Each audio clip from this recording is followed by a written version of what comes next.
Simple leaf. Compound leaf में मैंने आपको बताया था, कंपाउंड लीफ में लीफ जो होती है एक ही लीफलेट से बहुत सारी, एक ही यानी चाहिए स्टेम से बहुत सारे लीफलेट टिकी रहती है ना कंपाउंड लीफ में।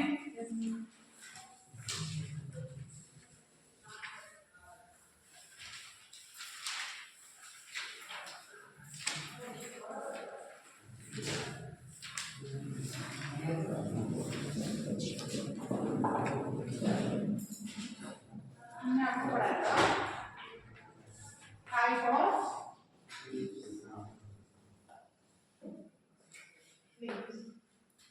ऑफ लीफ में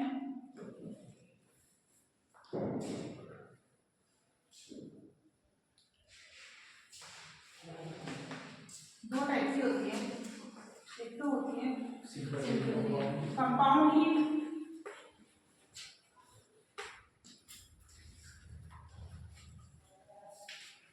ठीक, और दूसरा होती है सिंपल लीफ।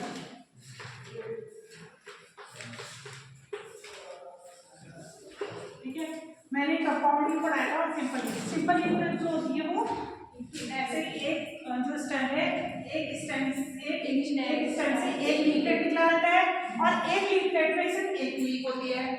ठीक है, मैंने क्या बोला, एक स्टेम में एक लीफलेट निकली रहती है, इसे बोलेंगे लीफलेट। ठीक है, एक इसलिए स्टेम में एक लीफलेट निकली रहेगी और एक लीफलेट में केवल एक ही लीफ होगा। ठीक है, उसे क्या बोलेंगे, सिंपल लीफ। ये इस टाइप की लीफ होगी सिंपल लीफ। और दूसरी क्या होगी, कंपाउंड लीफ बोला था। कंपाउंड लीफ कैसे होगी, एक जो स्टेम होगा, ये देखो ये एक स्टेम है, एक स्टेम से एक लीफलेट निकली रहेगी। ठीक है, और इस ना एक स्टेम, ये जो मेन स्टेम है, मेन स्टेम से एक जो है पतली सी स्टेम निकली रहेगी। इस पतली सी स्टेम से बहुत सारे लीफलेट निकले रहेंगे। देखो छोटी छोटी लीफलेट निकली है ऐसे करके, ये देखो ये ऐसे, जैसा आपने इमली के देखा होगा ऐसे। और इसी लीफलेट से फिर ये बहुत सारे लीव्स आएंगे। अब तो ये एक साथ है, एक ही स्टेम में बहुत सारे लीफलेट्स हैं और बहुत सारी लीव्स हैं, है ना, बहुत सारे लीव्स हैं। देखो बच्चों, है ना, बहुत सारे लीव्स है ना। ये देखो एक साथ कितनी सारी लीफ है एक ही स्टेम में, है ना। तो इसलिए इसे कंपाउंड कहेंगे, क्योंकि वो एक साथ बहुत सारी लीव्स हैं, तो वो कंपाउंड लीफ है। क्लियर है, मैंने आपको समझा दिया था।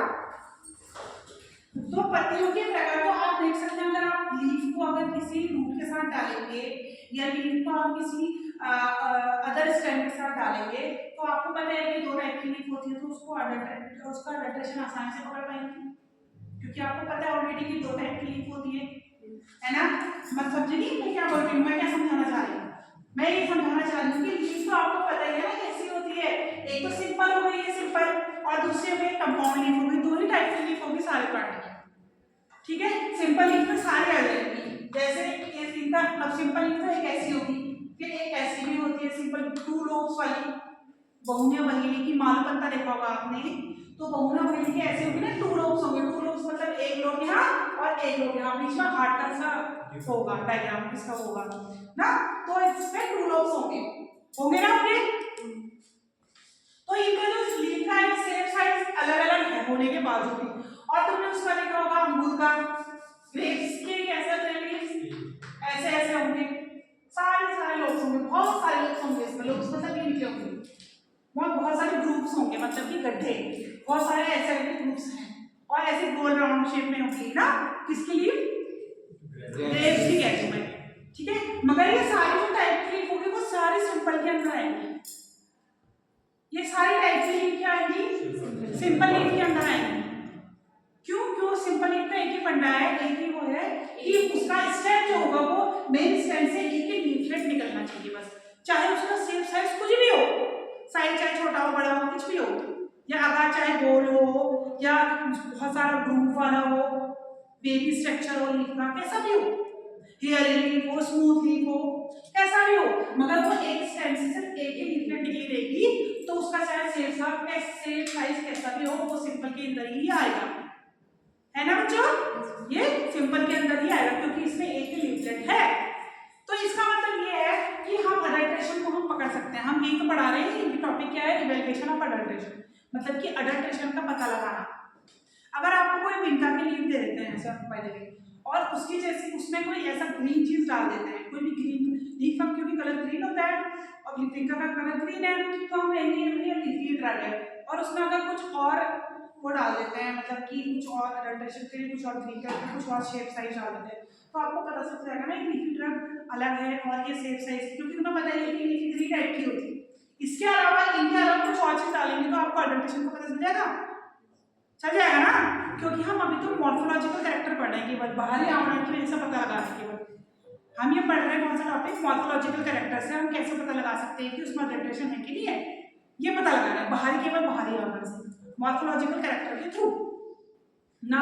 इसका मतलब है कि मॉर्फोलॉजी मतलब कि बाहरी आकार के थ्रू हम कैसे पता लगा सकते हैं कि इसमें अडल्ट्रेशन है कि नहीं, ये हम पढ़ना है। तो बाहरी आकार इतने टाइप के थे, मैंने आपको बता दिया कि इतने ही टाइप के थे। अगर इससे बाहर कोई और इसमें आकृति वाली चीज आ जाए या कोई और शेप साइज वाली चीज आ जाए तो तुम आसानी से पता लगा सकते हो, क्योंकि वो इनसे क्या होगी, वो अलग होगी। इस बात को समझ रहे हैं आप? इसलिए मैंने आपको शेप का अच्छा सा ज्ञान दे दिया है, शेप का अच्छे से पता लगा दिया कि इतना ही शेप होगा लीफ का, ये एग्जैक्ट शेप है। अगर फिर ऐसी कोई अगर तुम्हें मतलब कोई सिंथेटिक कोई मैन्युफैक्चर्ड कोई ऐसी करके कोई दे दे, तो ऐसी कोई लीफ दे दे तो तुम्हें पता तो चल ही जाएगा ना कि ये लीफ नहीं है। ऐसी कोई लीफ दे दे तो तुम्हें तो पता ही चल जाएगा कि लीफ नहीं है, क्योंकि लीफ का ऐसा कोई साइज से शेप होता ही नहीं है, होंगे तो केवल इतने ही शेप साइज की होंगी। तो आप अडल्ट्रेशन पता लगा सकते हो, नहीं लगा सकते हो? इसलिए मॉर्फोलॉजिकल कैरेक्टर का ज्ञान होना बहुत जरूरी है, इसलिए। ठीक है, आगे बढ़े बच्चों।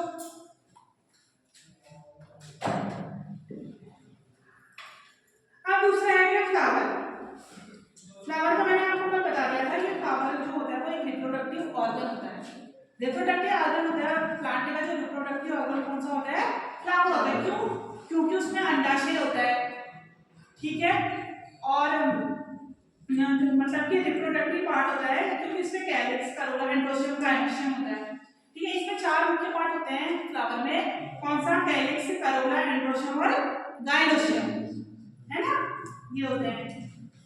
और इनको एक साथ इनको क्या कहेंगे, इनका fluorescence, inflorescence, androecium, gynoecium, calyx, Corolla, इनको कहेंगे इनफ्लोरेसेंस बोला जाता है।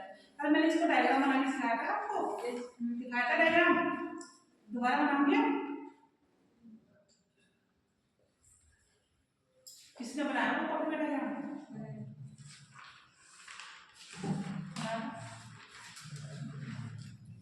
तब तो पढ़ा लिया ना, फिर आगे बढ़ते हैं, आप ही आए ना,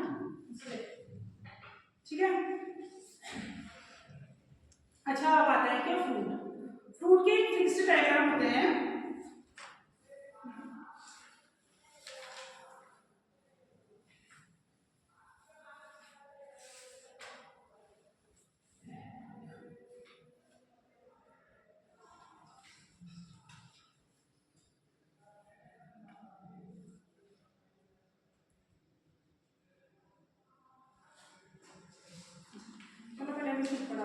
क्या होता है, सीड है। सीड मतलब कोई चीज, मतलब बीज, मतलब कि हम सीड, ये फ्रूट के अंदर जो सीड होता है, फ्रूट के अंदर जो सीड होता है, वो सीड क्यों होता है कि उससे जो है उससे नया प्लांट उग सके, है ना। और सीड के अलग अलग शेप और साइज के सीड होते हैं, ठीक है। टोटल जो इनका शेप होता है पांच ही टाइप के होते हैं, ठीक है, जैसे ग्लोबुलर, ओवल, रेनिफॉर्म और प्लांटो कॉन्वेक्स और स्फेरिकल, ये 5 प्रकार के सीड होते हैं, ठीक है। मैं अभी आपको डायग्राम बना के दिखाऊंगी। तो these plant are developed from the ovules present in the carpels of flowers। ये जो कार्पल्स होता है मतलब बीज का पार्ट होता है, फ्लावर का जो बीज का पार्ट होता है, कार्पल्स ऑफ फ्लावर से ये जो होते हैं सीड डेवलपमेंट होता है, ठीक है। आपको डायग्राम बनाना पड़ेगा क्या कर लोगे, गूगल में देख लो आप।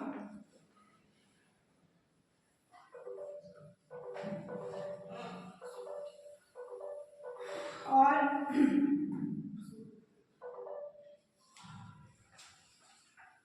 बनाना पड़ेगा।